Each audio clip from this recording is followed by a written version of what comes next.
నమస్తే welcome to our channel. ప్రస్తుతం మనతో Vedic astrologer, tarot reader, crystal healer Anupama గారు ఉన్నారు. వారితో మాట్లాడదాం. నమస్తే అనుపమ గారు. అనుపమ గారు, ఏలినాటి శని, అష్టమ శని, అర్ధాష్టమ శని అంటారు కదా. సో అసలు ఈ ఫస్ట్ ఆఫ్ ఆల్ మనకి ఏలినాటి శని అనంగానే చాలా భయపడిపోతాం. ఎందుకంటే ఏదో చెడు జరిగిపోతుంది. నిజంగానే కొన్ని సిచ్యుయేషన్స్ అలాగే ఉంటాయి. ఏదైనా చెప్పంగానే నీకు శని ఏలినాటి శని జరుగుతుంది, లేకపోతే అష్టమ శని ఉంది అంటారు కదా. నిజంగానే ఏలినాటి శని, అష్టమ శని, అర్ధాష్టమ శనిలో ఎప్పుడు చెడు ఫలితాలే ఇస్తూ ఉంటాయా అవి, లేదా కొన్ని మంచి ఫలితాలు కూడా ఇస్తూ ఉంటాయా? అలాగే 2025లో ఇప్పుడు ఉగాది నుంచి మళ్ళీ రాశి ఫలితాలు అందరికీ మారుతాయి కదా. ఇప్పుడు కొంతమందికి ఏలినాటి శని వెళ్ళిపోతుంది, కొంతమందికి స్టార్ట్ అవుతుంది.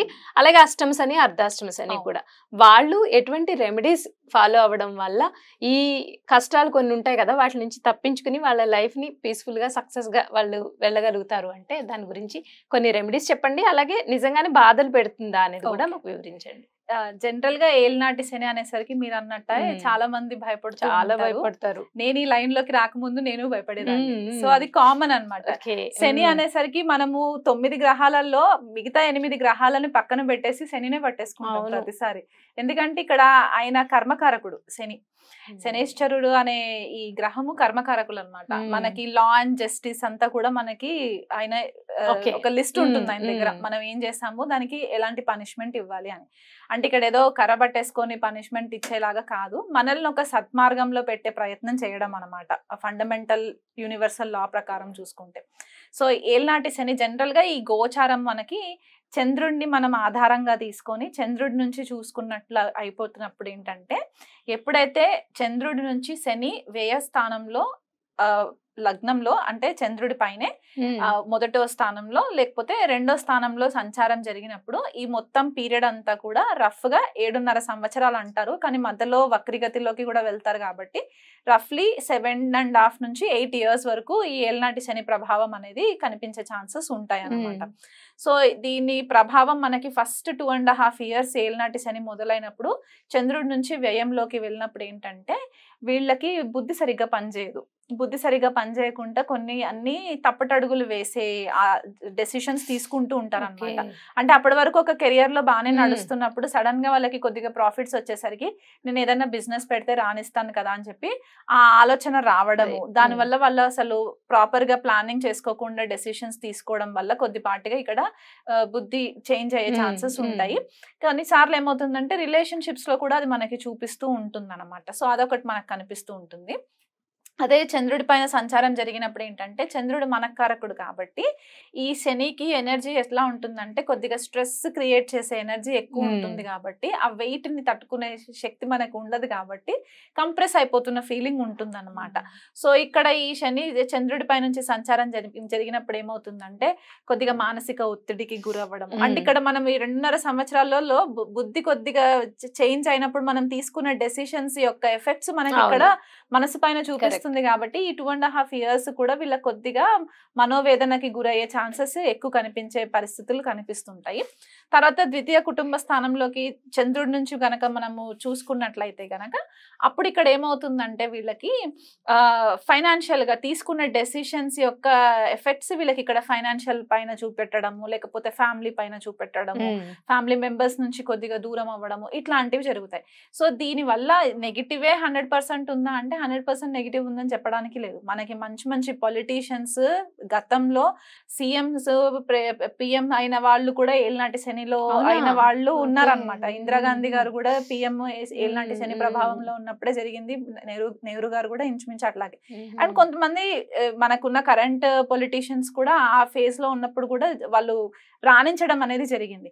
సో మొత్తానికి మనం చూసుకుంటే ఏలినాటి శని మనకి బ్యాడ్ చేస్తుందని చెప్పడానికి లేదు. శని యొక్క గ్రహమే కాకుండా మనకి రాహుకేతువులు ప్రామినెంట్ రోల్ ప్లే చేస్తాయి. గురుబలం కూడా తోడవుతుంది మనకి 8 సంవత్సరాలలో. దశాంతర్దశలు కూడా మనం చూసుకోవాలి జన్మ జాతకంలో ఇండివిజువల్ గా. మళ్ళీ ఆ దశాంతర్దశలు చూసుకునే టైంలో ఈ శని ఎక్కడైతే గోచారంలో వ్యయ స్థానంలో సంచారమా లేకపోతే చంద్రుడి పై నుంచి సంచారమా ద్వితీయం పై నుంచి సంచారమా చూసుకున్నప్పుడు అష్టక వర్గ పాయింట్స్ అనేది ఒకటి ఉంటుంది అనమాట. అక్కడ భిన్నాష్టక వర్గ పాయింట్స్ ఎన్ని ఉన్నాయి శనికి, 0 ఉన్నాయా, 1 ఉందా, 6 ఉన్నాయా, ఇలా 5 కంటే అబవ్ ఎక్కువ ఉంటే గనక మనకి అంత నెగిటివ్ ఎఫెక్ట్స్ ఇవ్వరు శని. మళ్ళీ జన్మ జాతకంలో శని ఉచ్చ స్థితిలో ఉన్నారా, లేకపోతే ఫ్రెండ్లీ హౌసెస్ లో ఉన్నారా, ఇవన్నీ కూడా మనము ఒక క్లుప్తంగా క్యాలిక్యులేషన్ చేసుకున్న తర్వాత ఒక కొలిక్కి రావడానికి మనకి హెల్ప్ అవుతుంది. అర్ధాష్టమ శనికి వచ్చేసరికి ఏంటంటే చంద్రుడి నుంచి చతుర్థ భావంలో జరిగేటప్పుడు సంచారము అర్ధాష్టమ శని. ఈ టైంలో ఏంటంటే కొద్దిగా ఈ గృహానికి సంబంధించిన చికాకులు రావడము, హెల్త్ పరంగా కొద్దిగా దెబ్బతీయడము, ఆ రకంగా. అండ్ అష్టమ శనికి వచ్చేసరికి ఏంటంటే అష్టమంలో సంచారం జరగడము, చంద్రుడి నుంచి అష్టమంలో. ఆయన ప్రెషర్ అంతా కూడా కెరియర్ పైన ఎక్కువ ప్రెషర్ పెట్టే ఛాన్సెస్ ఉంటుంది, ఎందుకంటే దశమం పైన దృష్టి పడుతుంది కాబట్టి. సో ఇక్కడ జనరల్ గా శని మనకి నేర్పించే లెసన్ ఏంటంటే, మీకు ఈ ప్రాబ్లమ్స్ వస్తాయి కాబట్టి మిమ్మల్ని మీరు ఒక ప్రాపర్ వేగా మీరు ప్రిపేర్ చేసుకున్నట్లయితే గనక మీరు ఎదురొచ్చే సమస్యలని చాలా ఈజీగా హ్యాండిల్ చేసుకోవచ్చు అనే ఒక రియాలిటీ మనకి చూపించడం ఒకటి మనకి ఏలినాటి శని ప్రభావాలలో మనకి కనిపిస్తూ ఉంటుంది. అండ్ ఈ 30 ఏళ్లకు ఒకసారి ఏలినాటి శని వస్తుంది మన లైఫ్ లో. ఈ గత జన్మలో మనం చేసుకొచ్చుకున్న కర్మల యొక్క రిజల్ట్ అన్ని కూడా ఈ 30 ఏళ్ల తర్వాత ఎప్పుడైతే మనకి ఫస్ట్ టైం ఏలినాటి శని వస్తుందో అప్పుడు మనకి ఎఫెక్ట్ చూపిస్తుంది. ఇప్పుడు కొంతమందికి ఏంటంటే 60 years వచ్చినప్పుడు కూడా ఏలినాటి శని వస్తుంది.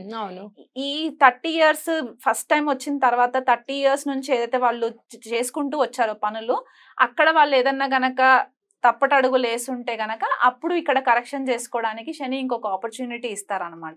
సో ఇది డబ్బు రూపైనా కొద్దిగా ఇబ్బంది క్రియేట్ చేయొచ్చు, హెల్త్ రూపంగా ఇబ్బంది క్రియేట్ చేయొచ్చు. సో కొద్దిగా మనము కేర్ఫుల్ గా ఉండి మనం ధర్మ మార్గంలో గనక ప్రయాణం చేస్తున్నట్లయి ఎవరిని ఇబ్బంది పెట్టకుండా ఆధ్యాత్మికంగా ఉండి ఈశ్వరుని నామం గనక మనం నిత్యం జపం చేస్తున్నట్లయితే గనక శని అంత బాధించరు. న్యాయమూర్తి కాబట్టి న్యాయబద్ధంగా ఉండాలి. మనం ఏ పని చేస్తున్నా సరే న్యాయంగా చేస్తున్నట్లయితే గనక ఇబ్బంది పెట్టే పరిస్థితులు అయితే లేవు. సో భయపడవలసిన పనేం లేదు. ఏలినాటి శని, అర్ధాశ్రమ శని, ఏదైనా సరే లెసన్స్ నేర్చుకోవడానికి నేను రెడీగా ఉన్నాను అని అనుకున్నప్పుడు ఈ ఏలినాటి శని ఎండ్ అయిపోయే టైంకి మీరు ఎవరినన్నా అడగండి, వాళ్ళు ఏం నేర్చుకున్నారంటే వాళ్ళు చెప్తారు ఏంటంటే నాకు రియాలిటీ తెలిసింది, జీవితం అంటే ఏంటో అర్థమైంది. చాలా మంది గ్రౌండ్ రియాలిటీలోకి తీసుకొస్తారు. మీరు ఎంత ఎవరు నా వాళ్ళు ఎవరు పరాయి వాళ్ళు అనేది తెలుసుకున్నాము, అసలు జీవితం అంటే ఏంటో అర్థమైంది, నేను మంచిగా నేర్చుకున్నాను, కాకపోతే కష్టాలు పడ్డాము అనే చెప్తారు. కానీ ఓవరాల్ గా చూస్తే వాళ్ళు మంచి నేర్చుకున్నామని చెప్తారు. ట్రాన్స్ఫర్మేషన్ అయిపోతుందండి. ఎందుకంటే శని మనకి ట్రాన్స్ఫార్మ్ చేస్తారు. మనం ముందు శనికి పీరియడ్ కి ముందు ఏలినాటి శని తర్వాత మనము ఆధ్యాత్మిక మార్గంలోకి వెళ్ళడానికి ఛాన్సెస్ వస్తాయి. మనలో చాలా మెచ్యూరిటీ వస్తుంది. చిన్నపిల్లల మనస్తత్వం లాగా కాకుండా చిన్న ఏజ్ లోనే మనము ఇంకా ఎక్కువ జ్ఞానం సంపాదించుకున్న వాళ్ళం అవుతాము. దేవుడి యొక్క ఇంట్రెస్ట్, దేవుడి గురించి తెలుసుకోవడం అనేది కూడా మనకి శని ప్రభావంలోనే తెలుస్తుంది. ఏ గ్రహం చేయనంత మేలు శని చేస్తారండి, అది కాన్ఫిడెంట్ గా చెప్తాను నేనైతే. అదే, కానీ అది గుర్తించరు. చాలా మంది ఏం చెప్తారంటే ఫస్ట్ అమ్మో నీకు ఏలినాటి శని స్టార్ట్ అవుతుంది, ఇంకేంటి నీ లైఫ్ అయిపోయింది అన్నట్టు చెప్పంగానే ఫస్ట్ అది నెగిటివ్ థాట్ పెట్టేసుకుని శనిశ్చరుడు అనగానే చాలా భయపడుతారు. మీరు చెప్పినట్టు చాలా భయపడుతూ ఉంటారు. అదే మీరంటే